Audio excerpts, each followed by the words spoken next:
Cognizant to the needs of our learners, parents, and teachers, the Department of Education provided us with powerful tools for productivity that will allow us to foster critical thinking skills, problem-solving skills, communication and collaboration skills to be compassionate, responsible global citizens.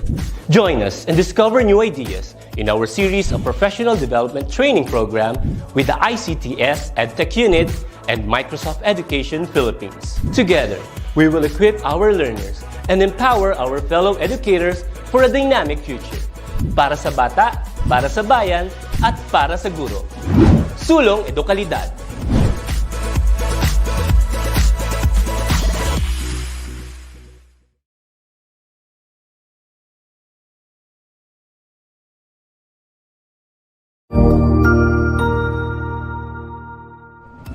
Magandang araw, Sir Wilbur po, at your service.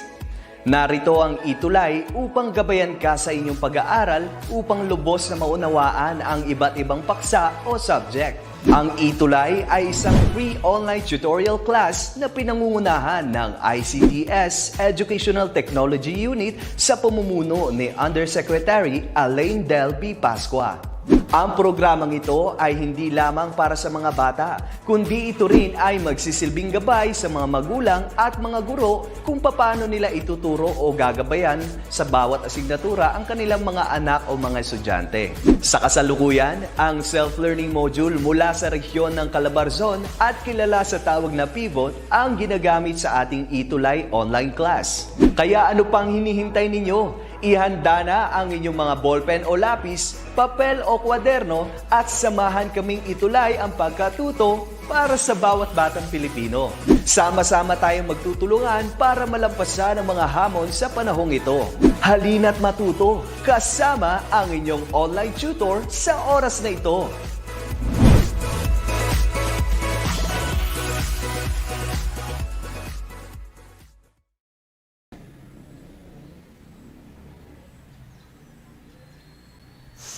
Ayan, so magandang hapon po sa ating lahat. Andito na naman po tayo sa ating 4 o'clock habit ng ating ETUlay online tutorial. At ito ay ang ating online tutorial para sa Senior High School Practical Research 2. Okay? Muli magsasama-sama tayo sa loob ng 40 minuto or hanggang 60 minuto or maaring less than 40 minutes. So, ito po ang inyong tutor para sa oras na ito, Tutor Ronald. At sa linggong ito, tayo ay nasa Week 1 ng ating 4th quarter. Ayan, 4th quarter na tayo. Huling quarter ng ating very challenging na school year. Ganun pa man, kahit na ito ay napaka-challenging, nagawa natin ang paraan upang maitulay ang ating pagkatuto at ang ating school year sa pamamagitan ng iba't ibang platforms sa tulad ng ating online tutorial. Meron din tayong DepEd TV, of course, iba pang platforms online like sa YouTube, no? So ito ay ginagawa ng ating departamento ng Edukasyon para matulungan ang hindi lamang ating mga learners, pati na rin siyempre ang ating mga kaguruan at siyempre ang ating mga magulang na siyang nagiging or siyang guro sa mga panahon ito sa ating mga tahanan. So muli magandang hapon po at ang ating pong tatalakayin para sa linggong ito, ang first lesson ng 4th quarter ay ang quantitative research design. So para magabayan tayo sa ating lesson sa araw na ito, narito ang ating objective na siyang ating bibigyan ng pansin at tuon upang ating ma-achieve, no? Para sa ating talakayan sa oras at sa araw na ito.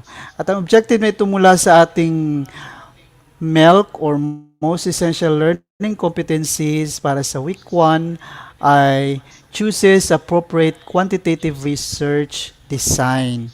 So, ibig sabihin, sa dami ng or sa iba't ibang quantitative research design, matutulungan tayong pumili ng tamang research design para sa ating research paper or research project, no? And bago tayo magpatuloy ng ating talakayan, siyempre balikan muna natin ang ating pinag-aralan noong nakaraang linggo, no? Kahit na ito ay bahagi ng third quarter, siyempre bahagi ito ng inyong research paper sa kabuuan. Kumbaga, pinagpatuloy lang ngayon ang iba pang bahagi ng inyong research sa quarter 4, ngayong quarter 4. So, sige nga, balikan natin ang ating pinag-aralan sa pamamagitan ng first learning task. Sige nga, sa mga sumubaybay nung nakarang linggo, napakadali lang nito. Ngunit sa mga hindi nakasubaybay, ngunit napag-aralan marahil ang lesson natin last week sa kanilang module ay masasagutan din nila ito. So, ang gagawin lang ay to determine the possible sources of literature review from the list below. So, meron tayong 10 possible sources of literature review, and you'll just determine if it is a possible source or not. So, sa inyo pong comment box or chat box, i-type lang ang S if you think the possible source is if the source is a possible source of literature review, or NS if not. Okay, like for example, number 1, books. It is, what do you think? Sige, pakita muna natin ang number 1. So, number 1, books is or are possible sources of literature. Meaning, maaari ka makakuha ng impormasyon o ideya mula sa mga libro dahil kung ano man ang mga impormasyon or idea na nasa libro ay dumaan sa masusing pagsusuri at analysis, kaya ito ay masasabi natin na accurate, no? Accurate at factual. Okay?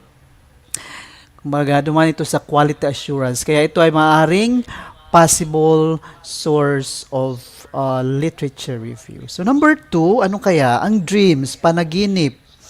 Ito ba ay possible source of literature review? I mean, maaari nyo bang gamitin ang anumang mga napanaginipan ninyo para sa inyong research? Maaari nga ba? Tingnan nga natin kung meron ang sumagot. Ayan, meron ang sumagot. Magandang hapon po sa ating mga nakatutok sa mga oras na ito. Si Edelbert Reyes. Ayan, good afternoon.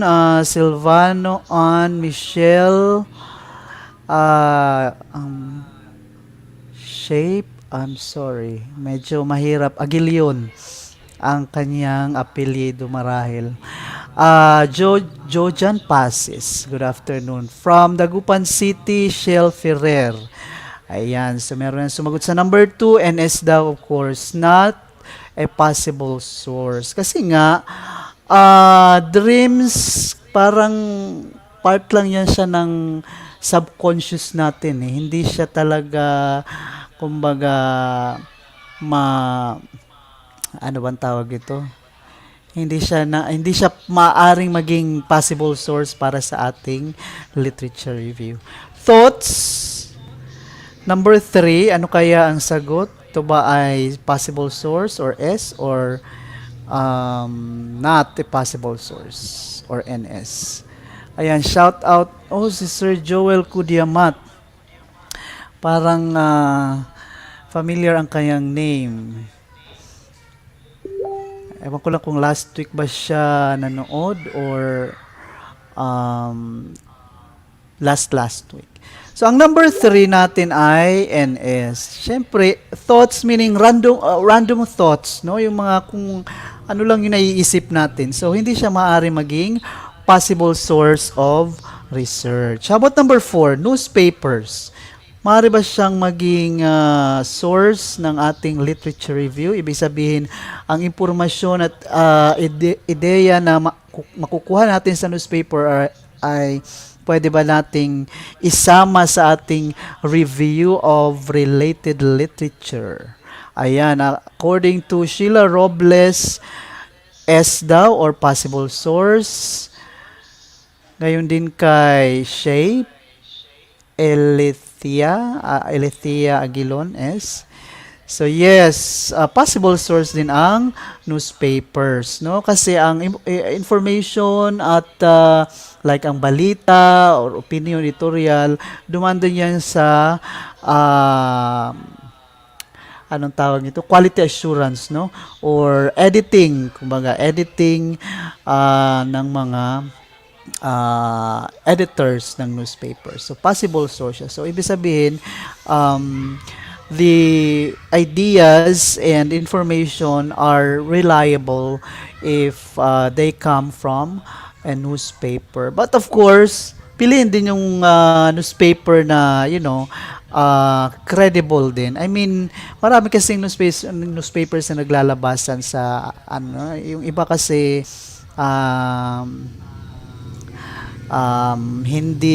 minsan, hindi totoo, no? Yung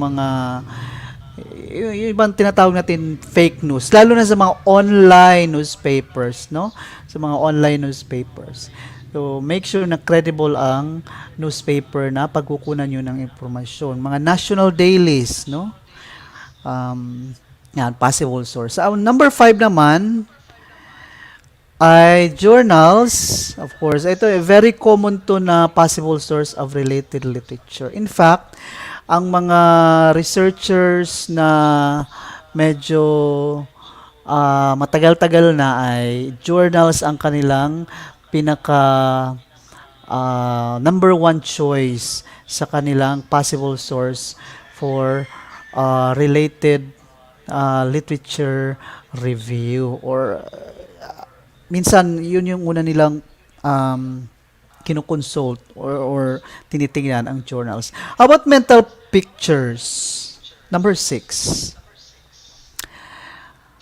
Meaning, yung mga mental images na lalo na kung nag-i-imagine tayo, ginugutom yun, di ba?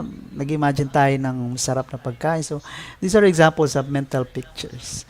Maaari ba siyang maging possible source? Ayan, according to Jesselyn Sebastian Leonardo, good afternoon, NS or not source or possible source. And you are correct, Jesselyn. Now, let's go to number 7, diaries. Ayan, diaries. Maaari ba siyang maging possible source? Lalo na kung ang diary ay may kinalaman sa kinalaman sa research mo, no? Ang pinakakilalang diary sa buong mundo kung na-research nyo or just an additional information ay the Diary of Anne Frank, if you are familiar with that. The Diary of Anne Frank during the Holocaust, no? Nung panahon ni Hitler, mga Nazis, Anne Frank was one of the Jews who were, part of the Holocaust. So number 7, diaries. NS daw, according to Marilyn. Marilyn. Pwede siyang source actually. Kasi diary is a primary source of information. Kumbaga, very raw data. No? Original na information, original na data. So, maaari siya maging source of information. Yeah. Like yung diary ni Anne Frank, most historical research about the Holocaust, about the Nazis, yung kumuha sila ng information from the diary of Anne Frank. Yun. So, possible source. Textbooks. Yung ginagamit natin sa schools, sa classroom, maaari ba siyang maging source? Of course. Maaari siyang maging source. No? How about circulars? Ayan. Napindot ko na agad. So, S din siya. John. Of literature review. Ayan. Number 10, guardian angel. No, siyempre lahat tayo merong guardian angel. Sige nga, kung ano ang binubulong na inyong guardian angel sa mga oras na ito. Ang number 10 ba ay possible source or S or NS? In relation to sources of literature review, of course. So number 10 is, of course, not a possible source. No? Not a possible source for your literature review. Siyempre, iba naman yung spiritual aspect, no? Kasi kung talagang divine, may divine intervention, maring reliable source ang ating guardian angel. No? Siyempre, that's a different story naman ang spiritual realm or spiritual aspect. No? So, sa research, hindi maaring maging possible source or source ang ating guardian angel. Sige, let's proceed. How about this one? This is our last review of our last discussion or the previous discussion. So there are 4 steps in literature review process. So write the review, select and choose literature, select a topic, and analyze and interpret literature. Now you will arrange these steps, no? Of course, from the first to the step 2 or the second step, third, and the fourth step. What do you think is the first step? Is it write the review, or select and choose literature, or select a topic, or analyze and interpret literature? Sige nga, sino kaya makakasagot sa ating first step in the literature review process?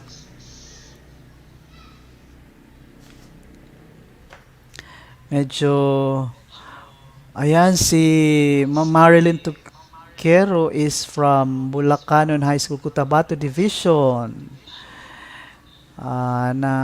Nanonood din sa atin si Cerilla Vallejo from Tangub City Division.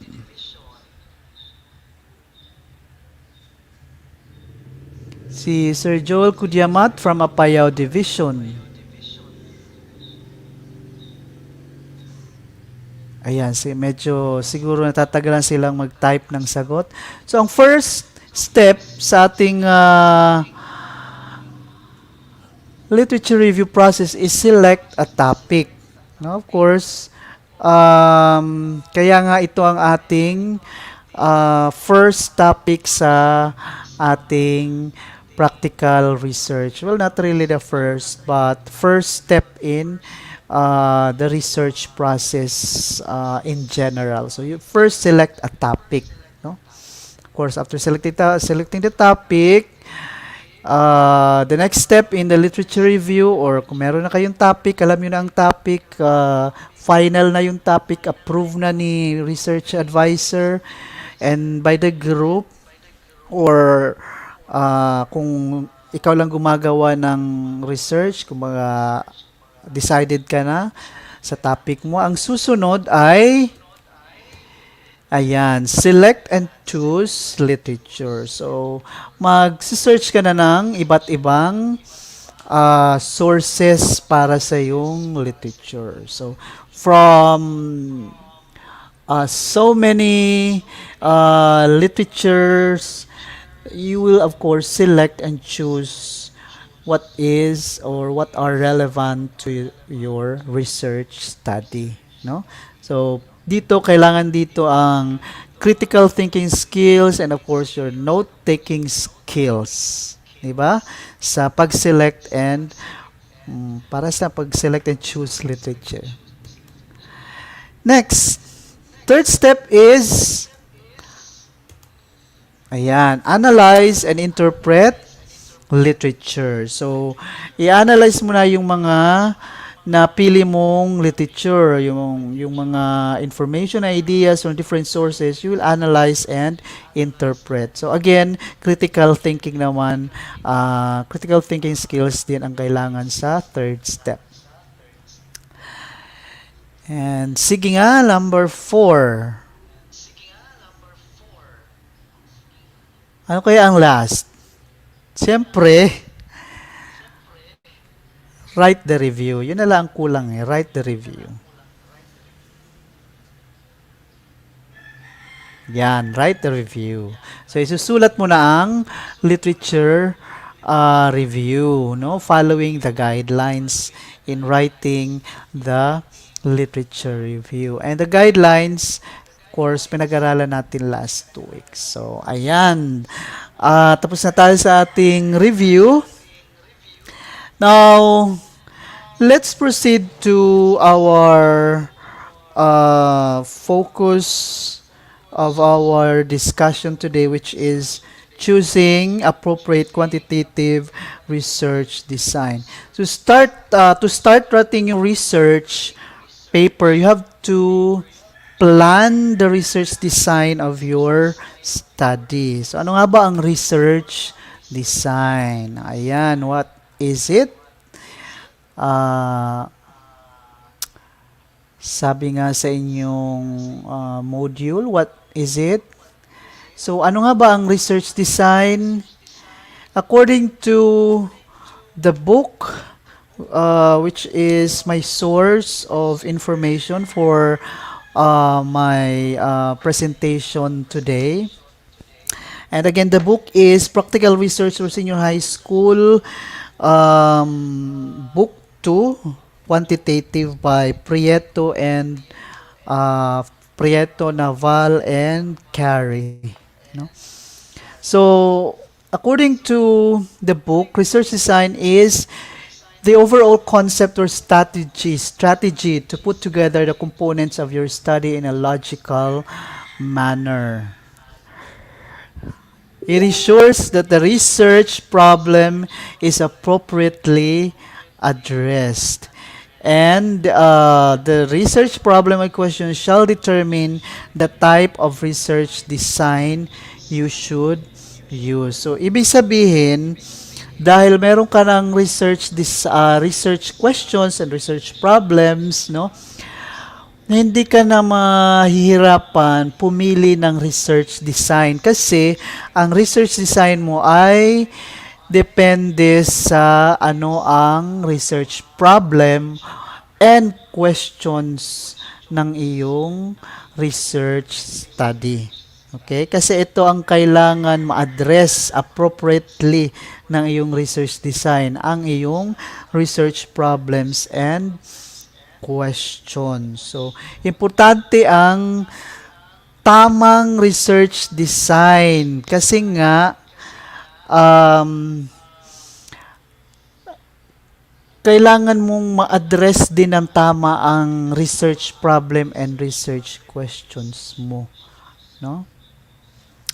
And then you can also review and synthesize the literature of studies that have used the same research design. So, 'di ba, previous natin na discussion about literature review.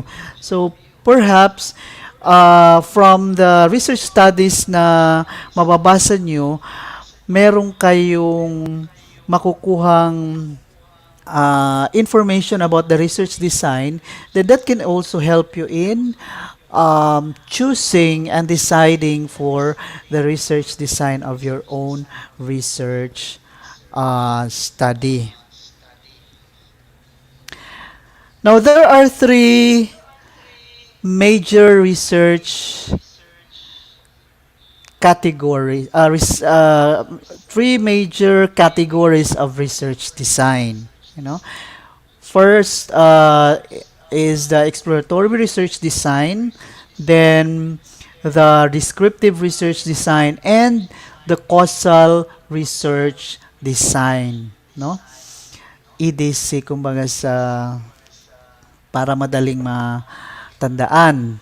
So, exploratory research design, descriptive research design, and causal research design. These are the three major categories of research design. So, let's discuss each one. What is an exploratory research design? It is often used to establish an initial understanding and background information about a research study of interest, often with very few or no earlier related studies found relevant to the research study. So, ibig sabihin, exploratory is the very first research study. No, kumbaga, kung ang inyong topic ay wala kayong makitang related literature, no? Ang gagamitin yung research design is exploratory, no? So, i-explain ninyo that your research is an exploratory research because you have not found any background information, or you have very few or no earlier related studies found relevant to the research study. Medyo mahirap siya, pero very fulfilling naman kasi parang gumagawa ka ng research na talagang first of its kind, no, in your field of study, no? So, medyo mahirap, no? Pero worth it naman kung talagang magawa nyo. So, exploratory research design. Kasi karamihan sa research based sa previous studies, no? Wala nang problema doon. As long as, again, the information are original, are really made by the researcher.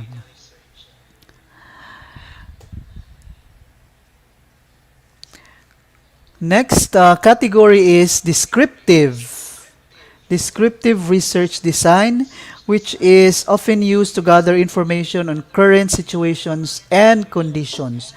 It helps provide answers to the questions of who, what, when, where, and the how of a particular research study.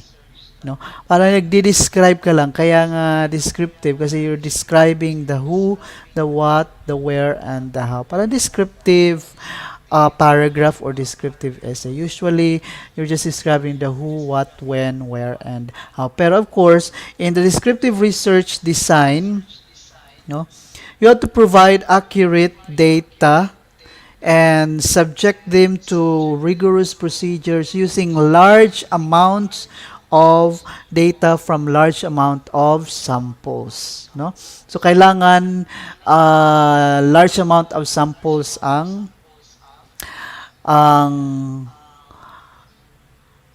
ang gamitin sa descriptive research design. Now, according to Hulit and Hungles that should be 1999, no? Hindi yan 199. That's supposedly the year 1999. There are three classifications of descriptive research design. So one is survey research design, which is usually used in securing opinions and trends through the use of questionnaires and interviews. So meron tayong tinatawag na face-to-face survey, meron din tayong online surveys, no? Like for example, sometimes you notice when you open your Facebook, merong survey related to COVID-19, no? So that's part of a research, yung survey na yon na nagpa-pop up sa Facebook natin. So online survey siya, no?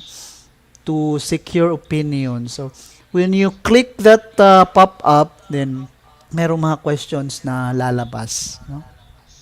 Well, of course, you have the option not to go through the survey or not to answer the survey. And survey is used in gathering data from institutions, from government and businesses to help in decision making. So of course, yun ang pinaka-purpose ng survey. Ano? Bakit ginagawa ang survey?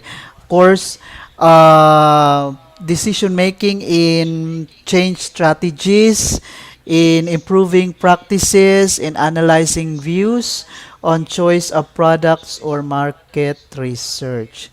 So sometimes meron tayong mga survey na sinasagutan survey about products, no? So yan, it's related to the survey is related to choice, analyzing views on choice of products. Of course, sa market research siya. Market research.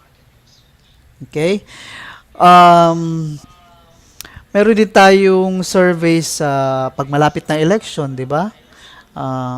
Although hindi siya part ng research, pero that's an example of a survey. Okay? Next, classification of descriptive research design according to Pulit and Hungles. Ayan, 199 na naman, copy-paste kasi. No? But again, 1999 po yan, ha? Correlational research design is another classification of descriptive research design. It is used for research studies aimed to determine the existence of a relationship between two or more variables and to determine the degree of relationship. An example of research involving two variables are, of course, quantitative variables are, example, mental ability and grade in math. No? So, pwede siyang correlate yung dalawang variables na mental ability and grades in math. Or, of course, mental ability, ang gagamitin nating variable dyan is yung academic performance, of course, which is reflected in the grades, no?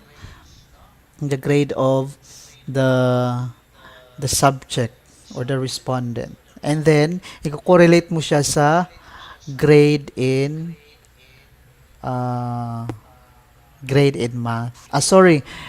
Mental ability is not the grade, I mean. Mental ability siguro, gagamit ka ng isang tool to measure the mental ability. Like for example, standardized test. no? And then i-correlate mo yung result yung sa mental ability test dun sa grade, no, nung subject. Another is gender and math performance, or gender and performance in any subject for that matter. Or advertising costs and sales, no, i-correlate mo yung cost and then sales or profit, no, expenses versus your profit, no, if you are in the TVL, no, kung TVL ang or pwede rin sa ABM. And then, income and expenses. Parang cost and sales din siya. So, correlational research design is the second classification of descriptive research design. And the third is evaluation research design, which is conducted to elicit useful feedback from a variety of respondents from various fields to aid in decision-making or policy formulation. So, ito naman, medyo in-depth siya compared sa survey. You know? Kasi yung survey, ginagamit din for decision-making purposes. No? But this evaluation research design naman is in-depth siya. Kumbaga, higher level siya in terms of classification or comparison between survey and evaluation. So, there are also two types of evaluation research design para mas maintindihan natin specifically what are these, what is an evaluation research design. So, formative evaluation is used to determine the quality of implementation of a project, the efficiency and effectiveness of a program, assessment of organizational processes such as procedures, policies, guidelines, human resource development, and the like. No? So, formative, meaning formative evaluation, you are going to determine the quality of meaning while the project is being implemented or the program is being implemented, gagawa ka ng isang formative evaluation research design para malaman mo kung gaano ba ka-effective or ka-efficient ang program na ito or ang process nito or procedure or policy or guidelines. No? So, perhaps sa inyong school meron kayong, let's say, project. So, if you want to study about its effectiveness and efficiency, then you can do a formative evaluation research design. No? For example, meron kayong reading program. So, gaano ba ka-effective ang implementation ng reading program na ito? So, formative evaluation research design ang gagamitin ninyo. Next, for summative, here are some examples of formative evaluation. One is needs assessment, or when you say needs assessment evaluation, it evaluates the need for the program or project. So, kailangan ba talaga ng program na yan? Ano? Or hindi? Hindi kailangan. So, needs assessment ang gagawin yung formative evaluation. Then we also have process evaluation, the process of implementation of a program. So, ito, ongoing na yung implementation ng program. Needs assessment, hindi pa ginagawa yung or ini-implement yung program. Sa process evaluation naman, yung proseso mismo ng implementation ng programa. No? Kung meron bang problema within the process of implementation, so you will evaluate that program. And then implementation, evaluation, evaluates the efficiency or effectiveness of a project or program. Ito yung overall efficiency or effectiveness of the project or program. So, implementation, evaluation, research design ang gagamitin. And the last one or last example of formative evaluation is program monitoring, performance implementation of an unfinished program. Okay? Ibig sabihin, continuous ang implementation ng programa or project. So, you are going to evaluate. Ang implementation evaluation, maaring ongoing pa yung program or project or tapos na. No? So, gagawa ka ng implementation evaluation. Ang program monitoring evaluation is ongoing ang program or project or unfinished pa.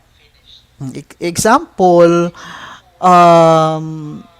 for program monitoring, ang modular learning, or online learning, or any program na ina-adapt ng school ninyo, na ongoing ngayong school year or ngayong quarter or semester. So you can do a program monitoring evaluation or any of the examples, process evaluation, implementation evaluation. So marami tayong pwedeng pagkunan ng source and of course topic if we're going to use these types of formative evaluation. Next step of evaluation research design is a summative evaluation. It is done after the implementation of the program and examines the outcomes, products, or effects of the program. And here are examples. Secondary data analysis. It analyzes or evaluates the existing data for analysis. Existing data, for example,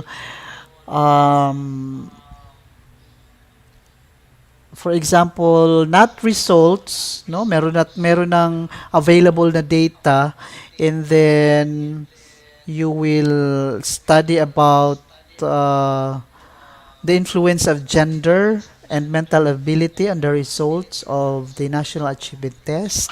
So, yun, pwede siya. Meaning, meron ka na available na data. All you have to do is to analyze the available data. Okay? Impact evaluation is the overall effect of the program, in its entirety, of course, overall. For example, we want to determine the effect of remedial classes on the performance of students in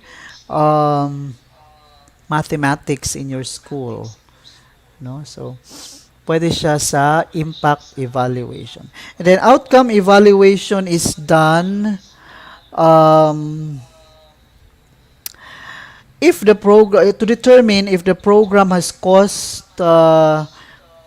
useful effects based on target outcomes. So, useful effects based on target outcomes. For example, may want to determine if a leadership training program for officers of student organizations have enhanced the leadership skills of the participants. So, outcome-based or outcome evaluation. Next is cost-effectiveness evaluation, also called cost-benefit evaluation analysis.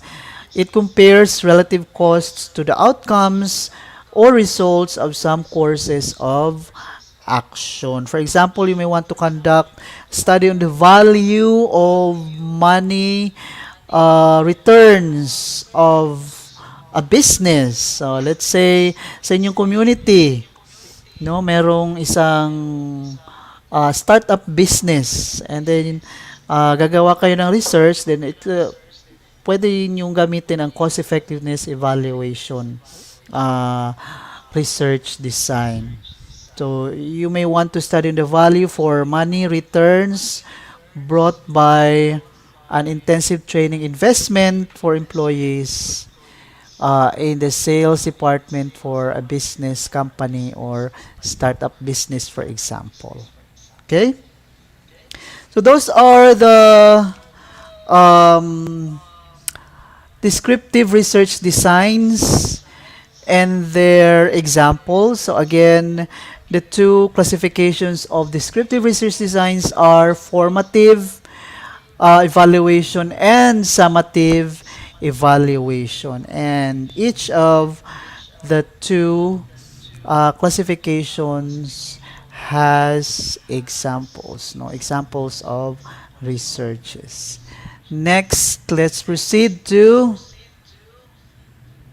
the third. So this is the last major category of research design, causal research design, which is used to measure the impact that an independent variable or the causing effect has on another variable or the variable being affected, or why certain results are obtained. Example,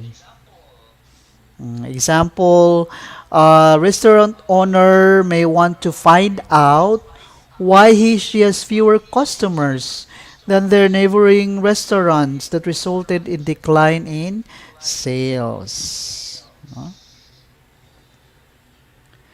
So you may want to, or in causal research design, the purpose is to find out the factors that cause changes on another variable. So for example, if it was about the decline in the sales, so the purpose is to know or find out the cause or the factors that cause the decline in the number of customers in the said restaurant, no?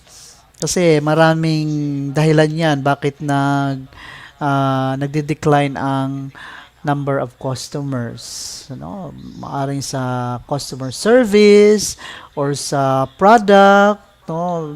Maraming dahilan. So it's a very interesting study if it's about business and knowing why such factor affects, or what really affects such change. Next, we have our last slide. So aside from the discussion earlier of the characteristics of the three main categories, we have here a table which outlines the points of comparison of their characteristics, no? Para mas madaling intindihin at mas madaling tandaan, no? Kung gumamit tayo ng graphic organizer like this table, no? So on the first column, the points of comparison, then you have the second, third, and fourth column, the three major research design categories. So first point of comparison is the research approach. So sa exploratory research, unstructured and flexible siya. Kasi nga, bakit unstructured and flexible? Kasi nga, ano siya, first research study, so medyo hindi ka pa talaga, kulang pa ang related literature mo, ang related studies na pagkukunan mo ng information, ng data. So, flexible ka in the sense na wala ka talagang definite na source of information. Kasi nga, it's a new research, di ba? So, the approach here is flexible. Now, for descriptive research, it's formal and structured. While causal research, it is highly structured. Then, for the degree of problem identification, it is not well defined for exploratory. For descriptive, variables are defined, and the causal research, variables and relationships are defined. And then when to use? When to use an exploratory research?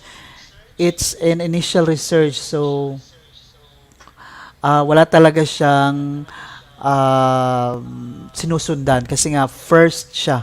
Hindi mo siya masasabi na follow up siya ng research na ginawa ni ganito sa ganitong context or sa ganitong lugar. Kasi nga, initial research, that's the first research on that particular topic or field. And then descriptive is often a follow-up to exploratory research. So kung meron ka ng exploratory research na basa na gustuhan mo, and then based on the recommendation, pwede kang gumawa ng descriptive research. And then for causal research, when to use late stage of decision making. Decision making of the researcher.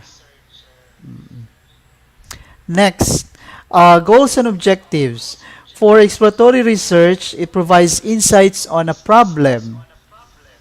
And then descriptive, it describes situations. No, describes situations. While causal, the purpose or the objective is to explain the cause and effect relationship between variables. And then sample size, we have for exploratory, small non-representative sample. Pwedeng small non-representative sample, pero pwede rin namang large representative sample. No?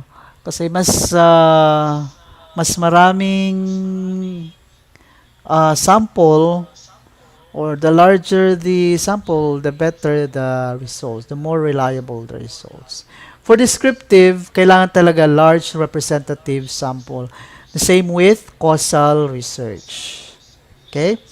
Next, type of hypothesis, research questions only.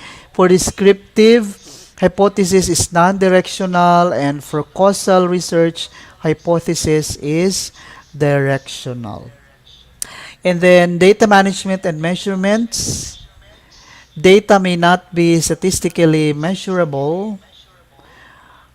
For descriptive research, data are statistically measurable, and causal research data are statistically measurable. Meaning, you will subject your data to statistical treatment. Gagamit ka ng mga formula sa statistics para ma-measure ang data. Na siya namang pagkukunan mo ng yung interpretation of the results. Okay? And that ends our discussion on choosing appropriate research design. And before we move on to our last learning task, let's first try to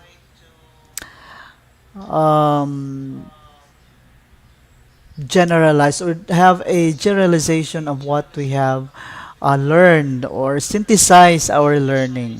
No? So you'll just have to complete the statement. Based on the lesson, I realized that choosing appropriate research design is what? Is blank. Okay? And finally, for your assessment, which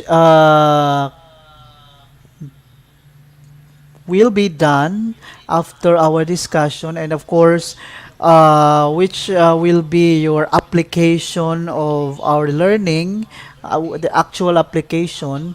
So you will do what you will do is to choose the appropriate research design of your own research topic. So from the three major categories of research designs, choose the most appropriate research design, again based on your research problem and research questions. All right? So again, three major the three major quantitative research design categories are descriptive, exploratory, descriptive, and causal um, research design.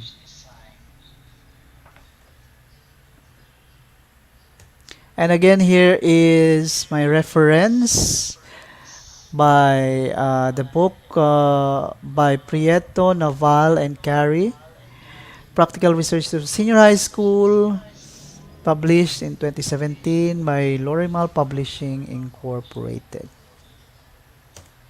And with that, I say thank you, maraming salamat, daghang salamat, damo nga salamat. Please tune in or stay tuned for Statistics and Probability by Tutor Reverie. Again, good afternoon, magandang hapon, maayong hapon, maupay nga kulob. See you again next week for our week 2 of quarter 4 Senior High School Practical Research 2.